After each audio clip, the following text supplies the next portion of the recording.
Welcome to the Simpsons Season 16 DVD.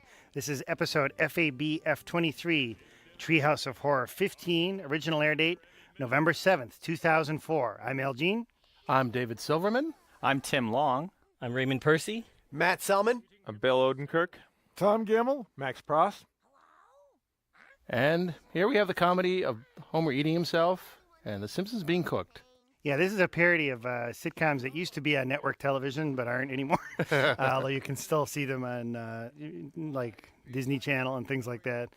And it's just a brief opening with Kang and Kodos because they're, I believe, in any. Oh, they are at the end of the. They do come at the end, yes. Yeah. But it's always fun with animated Kang and Kodos, and also you can now see what The Simpsons would be like if they had a laugh track. That's how they know me, just Lark. I like that the credits begin very soon after the show starts. It's a very short show. I should say that this episode aired right around Election Day 2004. We're recording this a month before the election, 2012. I predict that Obama will be reelected with 332, maybe. I just might guess, but we'll see if I'm right. Let's see.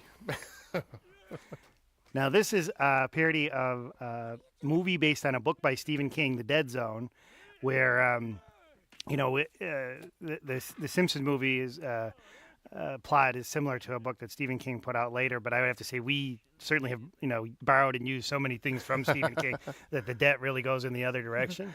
He's welcome to it. A lot of fun doing this. Now you'll see the shot where he shakes his hand right here. We actually animated into that as opposed to just zooming into it because it just had a better feel to it than to feel like the camera was coming in with a short lens. Is that white iris a separate layer, or is it a part of the drawing? There's separate layers. He's on one layer and the background's on separate layers, and give it a sense of multiplane.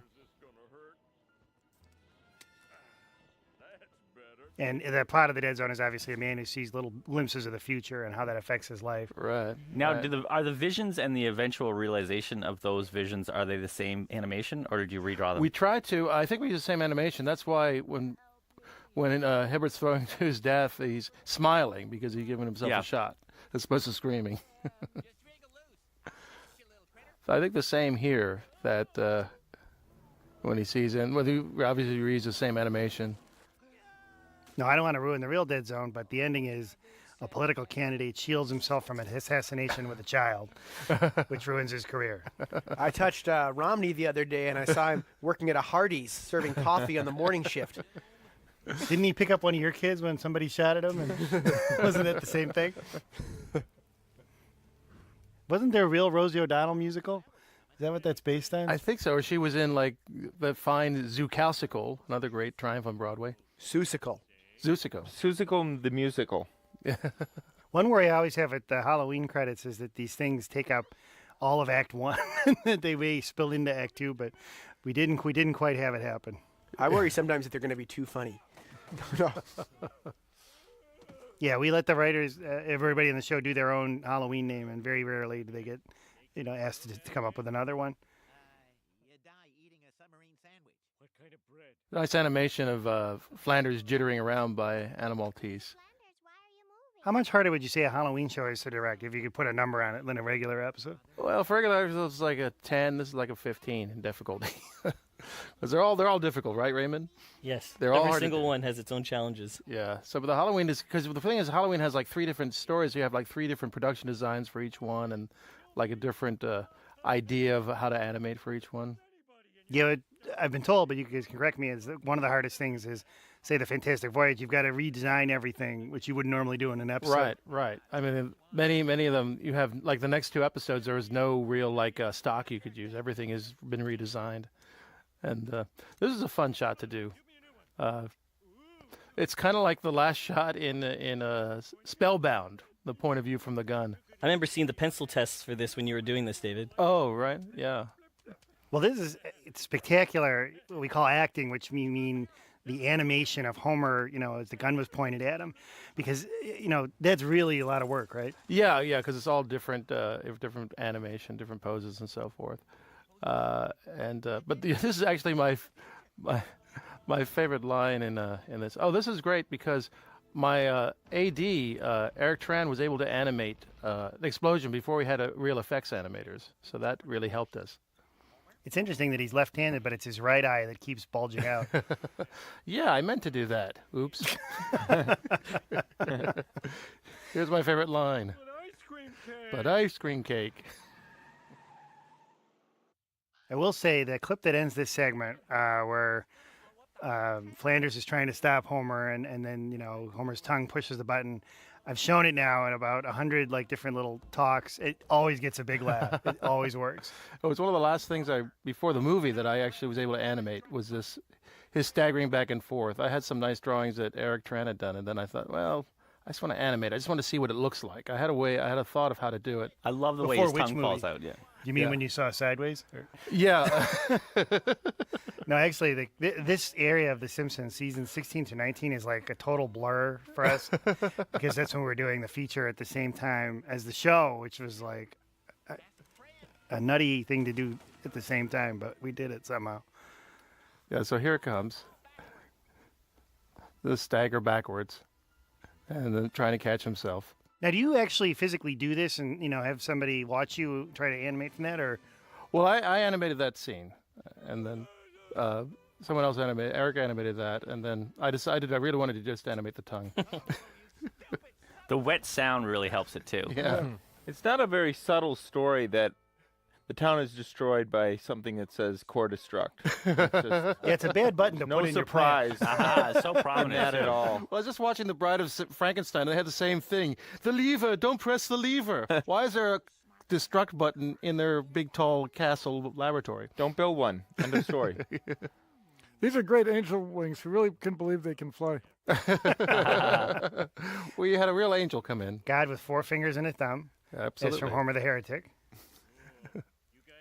We had many different endings of this, so this was the one we ended up with. I like the way the clouds move as Glad walks through them. Really cool directing.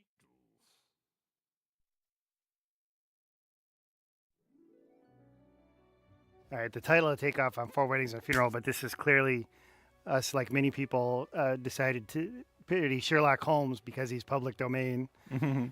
But this really predates a huge wave of Sherlock It Holmes material. It started does, yeah. It Like the started Benedict it, Cumberbatch this. show. Yeah, they got the idea from this, and not from the Arthur Conan Doyle books. Uh-huh. No. Was I this thought- your idea, Selman, to do? Yeah, because I'm a big Sherlock Holmes. Well, nut would be an exaggeration, but no, I've kept read all the equanimity, books a yeah. lot and read Elementary, Dr. Sel. read a lot of biographies of Arthur Conan Doyle, and I think a lot of writers love the Victorian League of Extraordinary Gentlemen era culture and world. It's a fun world to explore. I would say, to me, this may sound stupid, but he was the first superhero. Like the first, The first popular super sleuth. character like that, and people. I remember reading when he was killed off in the middle of the series. People were aghast and demanded that Doyle bring him back. Yeah, which he yeah. did, like kind of against his will. There used to be like long lines of people queuing up for when the Strand would come out, where the stories were in. It's like a big movie opening for them. The beginning, of course, is a reference to Jack the Ripper, whose murder is still unsolved. Watching But- this morning, I was reminded of all our debates about which character should have English accents and which one shouldn't. I couldn't quite make out what the overriding principle was, but it all seemed right. Those were a bit of a difficult debate. of a muddle, no? Yeah. Pip, pip. Mine is kind of a Dick Van Dyke crucifix. I mean, I like that we were able to squeeze in a little bit of an actual clue and a mystery also. Yeah, it's actually a pretty complete story, quite apart from the comedy. Well, on an Easter egg on this DVD, we will reveal who Jack the Ripper was. We don't want to give it away for those who haven't seen it.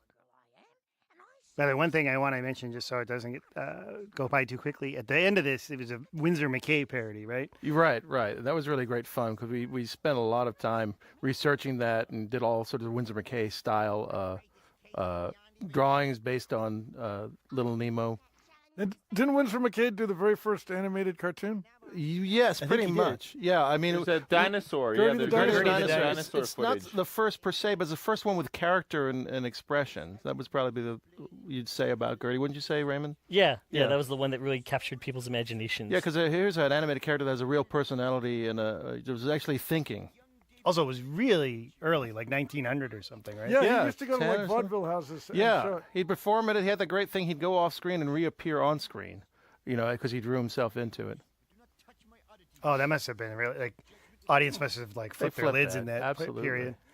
And there is the Annie Awards. Their highest honor is the Windsor McKay Award, which Matt Groening has won, and Brad Bird. Yeah. Well, this is coming one of my favorite things. The Stulowitz. Simon Stulowitz. Simon Stulowitz. What I loved is that Bart and Lisa don't really have much reaction when a talking stool runs past them. No. They're too kind of wrapped up in the mystery. This is pretty great. It's great. Anna Maltese animated this. Really great job. We should bring this character back. I think so. I was thinking the exact same thing.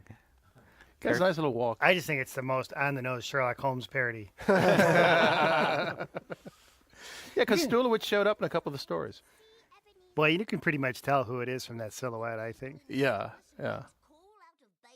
It was a good idea that the Bart Lisa dynamic really is Holmes and Watson. I would always think Watson was the stupidest man in the world because like a woman would come up and go, "Penny for you, Mom," and he'd go, "Get away from me, bigger woman," and then it would be Holmes in disguise. And, "Holmes, I didn't recognize you." But like, really, like David, if you dressed up like a woman, You'd never recognize me. When I like go, "Oh, bigger woman," I mean, like Watson is for a doctor, he's really stupid. Well, he can't tell the difference between man and woman, that's for sure. I love the Opium Den. It's so fantastic. Yeah, there's a really good music cue by Alf Clausen in this sequence. When they're running around. Really I nice. feel like our world fit organically into all these archetypes so well.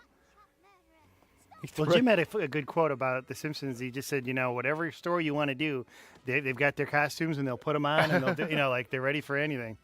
He's This is a throwing fairly opium complicated addicts scene at to them. do. This That's is cool, yeah. A lot of discussion about who to put in the opium den. For a while, Opium Stew was there. opium stew. Somebody wanted to do a caricature of me, but I thought that's a little too inside. I don't think you wouldn't have wanted me. Very few of people know that you actually are an opium addict. Well, now a lot bit of it offensive. apparently know. Well, we kind of have a rule, too, like where we do try not to put ourselves in the show, although unknown to me, like I was used as a model for an Itchy and Scratchy writer. That's Krabappel there, by the way. Cookie Kwan. Yes, But you're allowed to show a kid doing opium? absolutely. It's really, but on the other hand, like we wanted to have Lisa drink wine in Italy, just a little glass, just a little drink, and they wouldn't let us do it. It's a Halloween episode. We let our kids once a year do opium. The censors compromised with that she take laudanum, I will which is admit, just a tincture of opium, as we all know. I am surprised we can show some of this violence at 8 p.m. on a Sunday. Oh, absolutely, yeah. It's so funny in America. It's like violence, no big deal, but like a little wine. Oh no, that's a wrong direction. No, a I lot happen of to think America's the greatest country in the Here world. comes the clue. Here's here the comes clue. a big clue. It's the You clue. guys watching the clue? We should have flashed underneath clue. By the way, were there public hangings in London in 1890? I'm just asking. I don't know. I think so. Now you'll notice we gave a Bill Clinton sort of hand gesture there. Love the clue.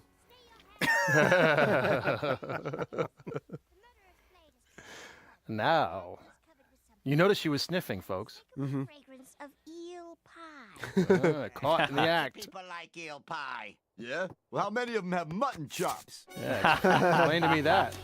Why can't you be more like Eddie? He never says a word against me. Well, that's because you cut out his tongue. He's right. It hasn't really grown back. I haven't heard much of Eddie lately in the last seasons. Suffer Yeah, there for may his be art. other reasons behind that.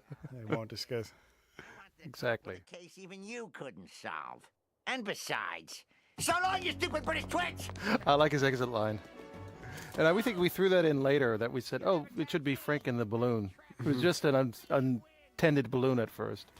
By the way, another thing, I love this like 1890s King Kodo ship. When we Oh, do a yes. crowd like we had at the hanging, the rule is like we try to do them in like 1 or 2 shots only, like the great shot where they're running through it, but you don't see it otherwise. The bowlers on top of the domes crack me up. Right. Steampunk.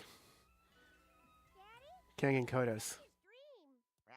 And here we go into Windsor McKay land. Yeah, his other big thing besides Gertie was Little Nemo and Slumberland, Right, which I'm sure everybody's right. seen. Wow.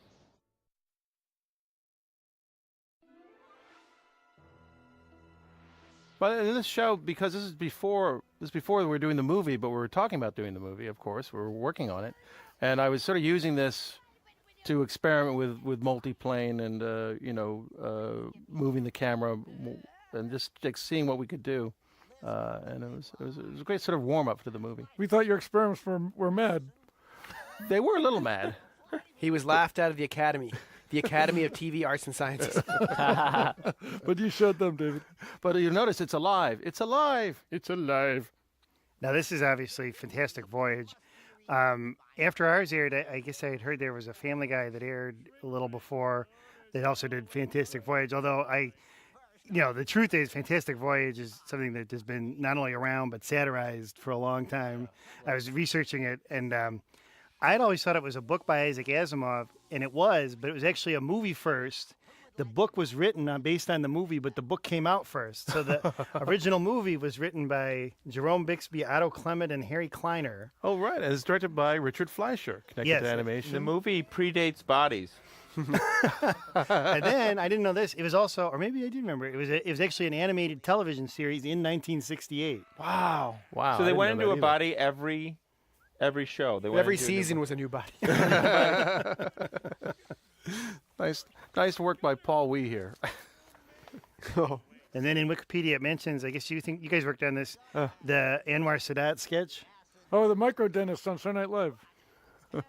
Kirk was, Douglas was the host. Yeah, it Was that written by Jim Downey? Jim Downey, Franken and Davis, and it's Garrett Morris as Anwar Sadat, and they all go. It actually has a similar joke where I remember Bill Murray got a big laugh going, "Why did I drink those 3 pots of tea before the mission?" This was Oh, back in the poor 70s. We were flying by the seat of our pants. That was Selman. That was your insistence about the Marge not having any duties. Yes, Just, I insisted that I'm Marge. Marge I did remember not him have really. a value on I the team. noticed that Burns switched You're the from one that pitched that Marge got bustier when their clothes came off? Maybe. pretty Yeah. deep. Yeah. Well, you needed like a 60s Raquel Burns, Welch type. I hate to be this. Went from briefs to boxers. What's that about? Trying to cover both sides. Refunds still available for this DVD, folks. We're gonna fix this up. You will return for the full We have a amount. retake coming in. There was a plot. We explained it in a line, but then we cut it. Well, part of what happened, the animatic for this episode was accidentally swallowed by David Silverman, and we had to go get it inside his body. You don't want to know what came There's out. some people still inside. I think Bill had some funny stuff in his draft where like about Homer's kind of cocky attitude, his captain's attitude of like being the guy who doesn't listen to brainiacs and just going with Yeah, his his gut. attitude towards science changes rather dramatically. Instantly. Our crumb artwork, I love this. This is hilarious. which we cleared with him. Oh, yes, absolutely. Seriously, though, touch one and you're dead. Now, of course, we all watched Fantastic Voyage too. Many times, yeah. Many times. Great art direction, and it's very well lit inside the human body. You'll notice. And this part was Raquel Welch in the movie, right? Yes, And they made characters of these of Marge and Homer in these suits. There's That's one of my actual favorite things is that there are toys of this toys of episode. yeah. Oh, I know. It's amazing. And Island of Dr. Hibbert, which you also directed. Yeah.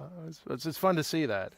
The ship was really. I love the way the ship's designed. It's really perfect. We'll have to catch a ride on a nerve impulse. The body's information superhighway. Learning is cool. Yeah! And to make sure we get there super fast, I'm hitting all the buttons with my palm.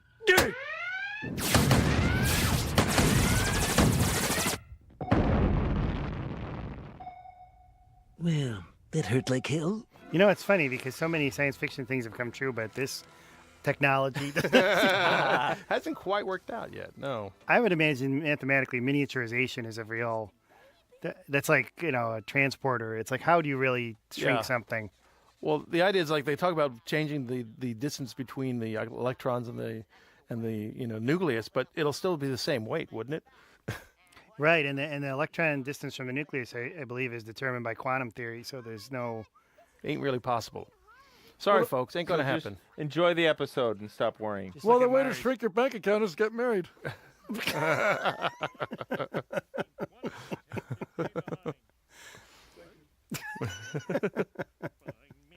the way they scowl at him. So this is like a stomach acid, which actually would be extremely painful. And Yes. Well, his suit is really tough. It's very strong fibers. He did that thing they did in Prometheus, which is it's in a strange environment. You immediately throw off your helmet. Like it's your first reaction. Like, I'll be fine. Take off the helmet. Why not? I can breathe. Stupid stuffy helmet. What do I need that for? For those of you who are squeamish, you may not enjoy this part. Or you may have stopped watching earlier. That's right. Really well done. Yes. Thank you. We tried to make it funny. Oh, no, I think it looks really great. Good. I wonder if there's something on the left. There is. Oh, my goodness. What do you know? You don't want to piss off a man who can kick you in the crotch from the inside. You know, it looks kind of like Zoidberg. He does. That's yeah. Who had previously existed. Now, we had an artist, Stephanie Arnett, and she's also a dancer. And she was able to choreograph this and just rough it in. And what else can she do? Well, she can do the music, too. And so she did this whole dance scene. This was a fairly complicated shot to do. We had this, and we had all separate levels of different people. So it was a nice callback. Yeah, premise for these Halloween shows often is that they're like Saturday Night Live episodes where the cast can reappear and take everybody. Yeah. Even though that makes no sense. Kind of a lame Halloween name on my part. Oh, and this is a sort of reference to the sitcom at the beginning. This is the actual theme song from Perfect Strangers. Yes. Reliving those fabulous moments you saw minutes ago. One of the best self-aggrandizing Wikipedia pages is of the guy who really wrote this song, by the way. We read it as research. Don't remember his name, but he knows it.